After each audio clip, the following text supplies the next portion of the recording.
Okay, pay attention. Can you be serious? So Once. Hey guys, it's Lola here and welcome back to my channel, or welcome if it's your very first time watching a video of mine. This is going to be the third in a series about working in HR and specifically about working in D&I. That's diversity and inclusion. I'm joined by my good friend Charlotte, who's going to be telling us a little bit about her career and giving some advice around working in diversity and inclusion. So if you're interested in that, stick around.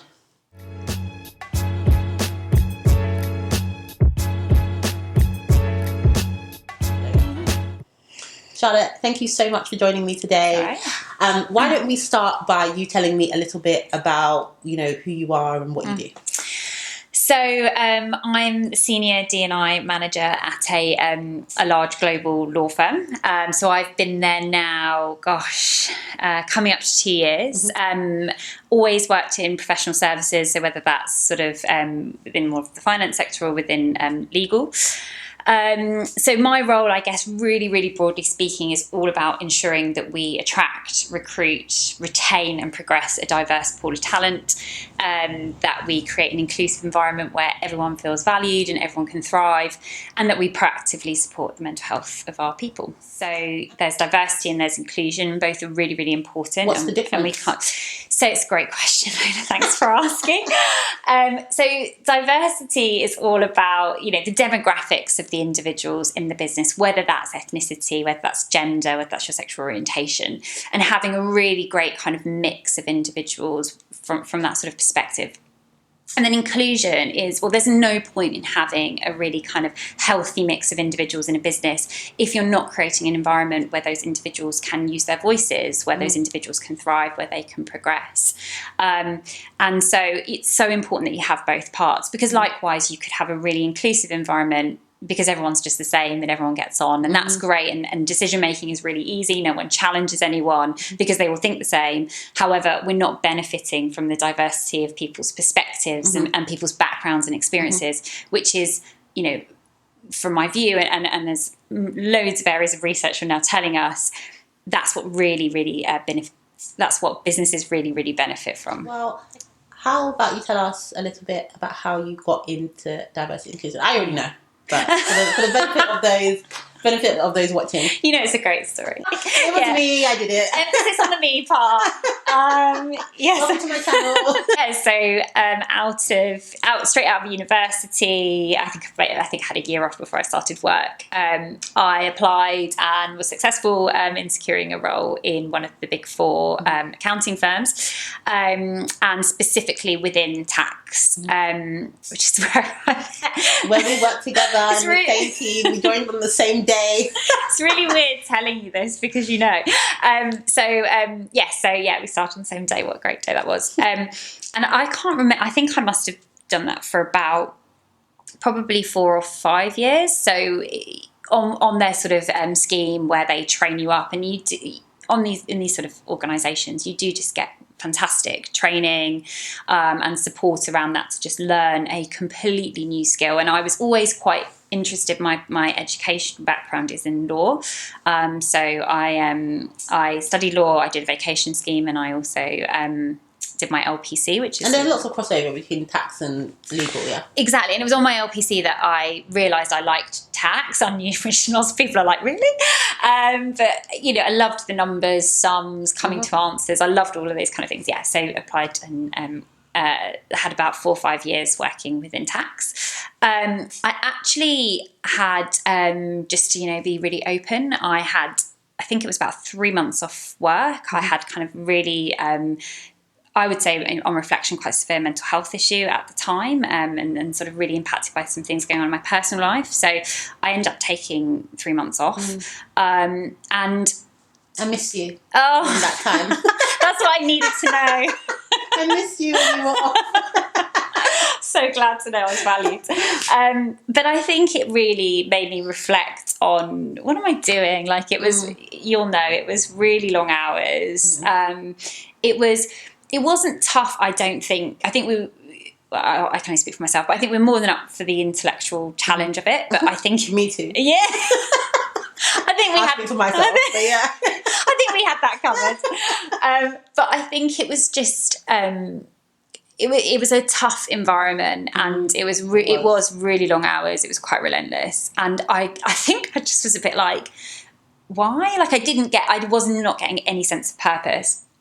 And I think that's what had led to me feeling in quite a dark, down place, was actually, what am I doing all this for? I'm missing out on my life. I'm missing out on, I'm cancelling my social life, because, pay was fine, but, it wasn't like groundbreaking salaries that it's worth sacrificing your life for. So, and actually I was really fortunate, and a few things collided, and I ended up moving internally at the same organisation. A role opened up because I was sort of already quite interested in the work they were doing around mental health anyway. And they just said, look, actually, we've got a role that's opened up and an opportunity. And what was the role? Oh, yeah, good question. So the role was within their diversity and inclusion team. So specifically, I was being brought in to look at gender and mental health. But obviously, you end up kind of working across a massive load of different topics and areas. So that all happened. I felt very, very fortunate that things really came together. Line. Yeah. As a role, it's hugely vast, and I think most people who work in D&I are people who just generally care about people from their backgrounds, and actually it's a great opportunity to kind of open your eyes up to so many different areas of work. So a lot of work, particularly at the beginning of my career, was around gender. So women in leadership programs, but then increasingly moving to understand the systems. So what is broken within the systems that means that women aren't supported to progress into kind of more senior roles within businesses. Working on things around unconscious bias, so unconscious bias training, but also how do we generally challenge biases and how do we call out biases within the moment. Some of the highlights. Some of the cool stuff that you've done. Cool stuff. So rolling out global mental health programs. So standing up mental health champions in, it feels like a success to do it in London, but it's fantastic to then be able to do that in other areas, like in our EMEA offices. Recently did it in our New York office, which has been fantastic. Have you had to do anything related to everything that happened with Black Lives Matter? Yeah, so I mean, obviously that was kind of a huge sort of moment in time, I guess, particularly earlier this summer, back in May and June. And I know businesses across the world were sort of thinking of, well, what do we do as an organisation? How should we be responding to that? And I think for us, and we were really guided by the leaders of our business who said, actually, this is a time for reflection for us as an organisation. How do we genuinely become an anti-racist organisation? So how do we genuinely look at the systems, at the culture within our organisation? How do we genuinely start breaking down those barriers internally? It's very, very, very positive. I know lots of organisations have been doing lots of things, and with everything that happened with kind of the Black Lives Matter movement this summer, I had a few people reach out and saying, I want to work in HR, but specifically within diversity and inclusion. And I've had to have a little bit of a frank conversation. I don't work within D&I, but I understand how D&I works in the sense that you don't always necessarily get to pick what you work on. So you could be super passionate about working, to challenge bias or to increase progression among Black people. And my audience is predominantly Black, so that's kind of what a lot of people are interested in when they speak about D&I. But sometimes I feel like I have to tell them, you don't get to pick what you work on. And actually, if you're for this role, you need to be for this role. If it's about Black people, it's about Black people. It's about BAME, it's about BAME. It's about gender, it's about gender. But you may also have to work on, and be the voice of people, whether it's about disability, whether it's about mental health, whether it's about, whether you have a transgender community in your workplace. And I think that's really important. So have you ever had have you ever had to work on something? You can't be a subject matter expert on everything. So I guess, have you had to work on things which you just not so clued up about? Absolutely. And first and foremost, I don't, this isn't about me. And my role here isn't to make make the organisation a better place for me. Yeah, so it's all about listening to the experiences of people in the business, asking the right questions, and then really, like, how do you translate that into a solution that's going to work within the structures of the business? Is your role sort of like a facilitator role? Because you're not necessarily, well, I'm assuming, don't necessarily know everything about everything. Sometimes it might be about getting a third-party provider or someone in the business or someone from wherever to maybe train or advise. Your role is to, it sounds like it's more to facilitate. Absolutely, and to ask the right questions, and then to be able to influence the people in the business who have the power to make change, to do the right thing and to make that change, and to advise them how best to do that. So yeah, it's absolutely not about me going around to everyone in the business talking about myself and sharing my personal experience. It's amplifying the voices of others.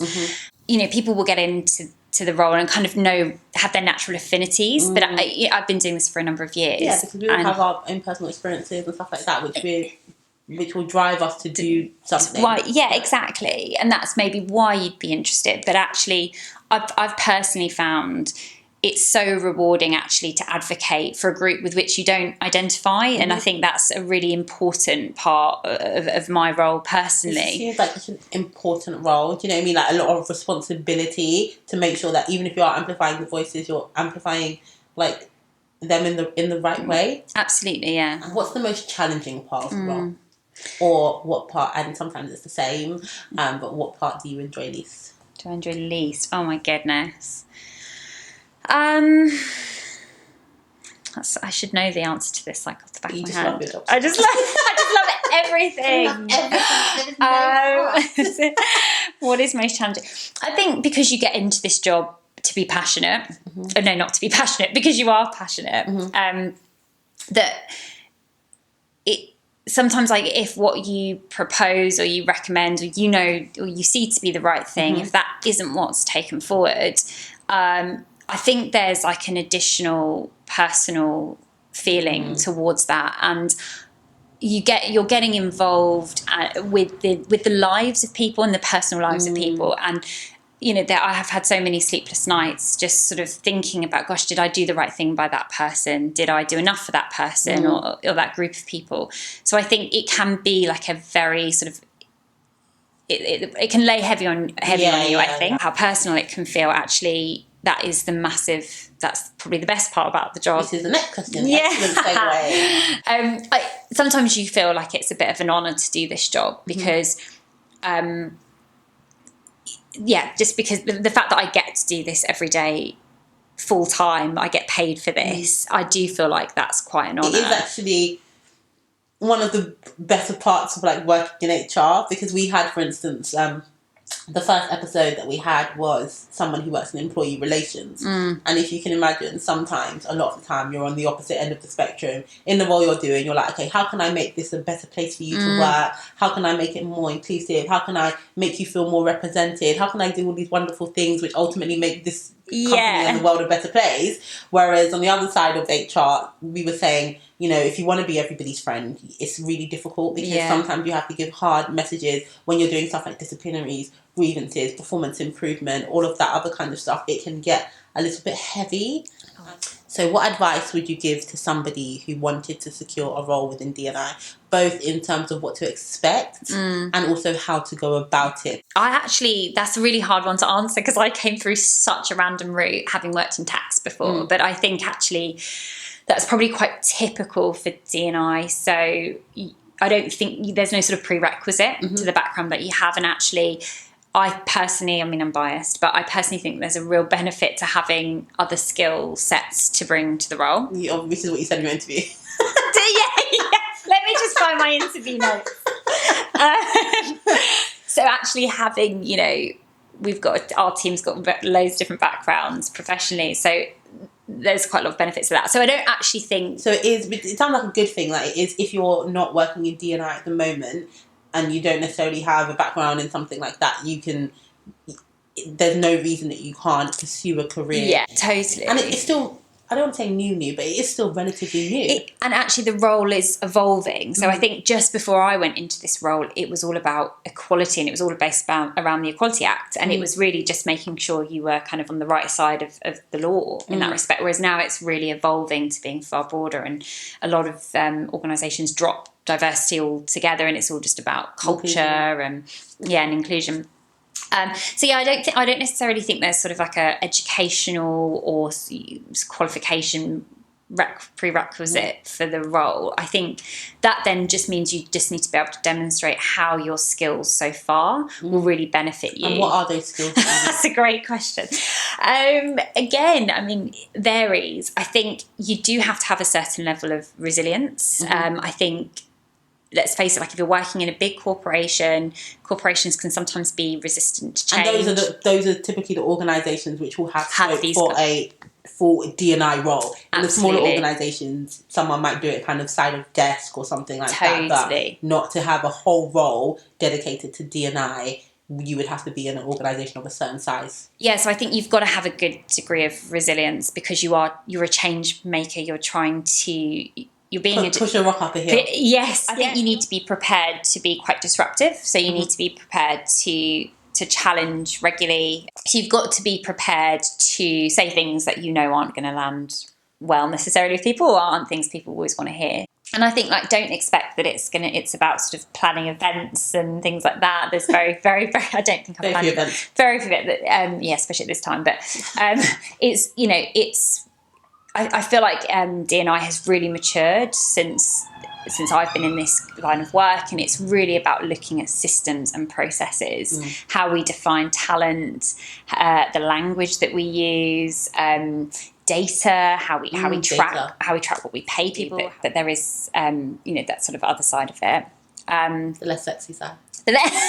Well, I think that's sexy though. So. Love my job. It's the theme. You know me.